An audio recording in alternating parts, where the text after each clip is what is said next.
Today we have Monarda clinipodia, or white bee balm. This is a really fun native species of Monarda or bee balm. So for folks who have Monarda fistulosa in the garden, or maybe Monarda punctata, some of the great native species that we have here, this is a little less common, Monarda clinipodia. So you won't see this as often in the trade, but it is really for no good reason. It's just as good as the other guys. It's a little bit more resistant to powdery mildew.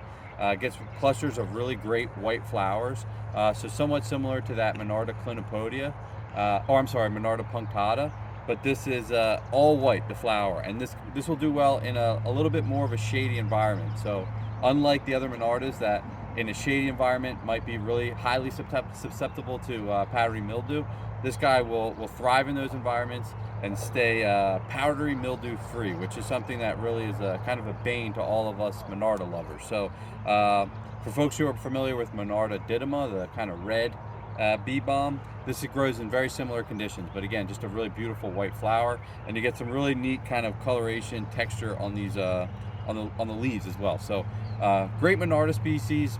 For whatever reason, not widely available, but here at the Collins Nursery, we have a ton of it. So when you think about your other Monardas, this guy's gonna like a little bit less sun, will thrive in full sun conditions, but you have the benefit of being able to incorporate this into a shadier kind of condition and not having to worry about that powdery mildew. So it can do really well in those full sun. We have it growing out in our beds here in full sun, but in partial shade, it will do just as well, and it can deal with a little bit more of a saturated sort of environment and condition as well. So just a more versatile Monarda. In late May, I start to think about, at least in the sort of context of the garden, is not only like the standard care, but filling in any gaps, right? So every year I tell myself that there are no more gaps and that there is no more planting to be done.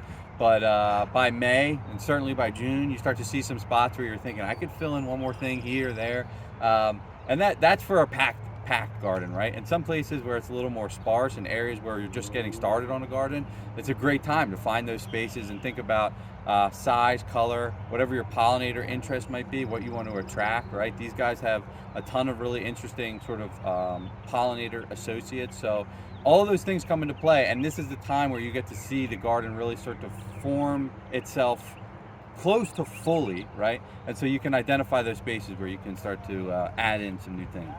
Collins Nursery is the best place to go and find those things, right? So because we have such a large variety of native species here, you can always find those common things, but what we like to highlight are the things that are not not as widely available, but for really no good reason, right? They're just as good, and they tend to be, when folks start to buy them, they tend to be like fan favorites. So yeah, come here if you want to find those common native species, but certainly if you're looking for anything uncommon, we tend to have it. The next open date is this Saturday, May 30th.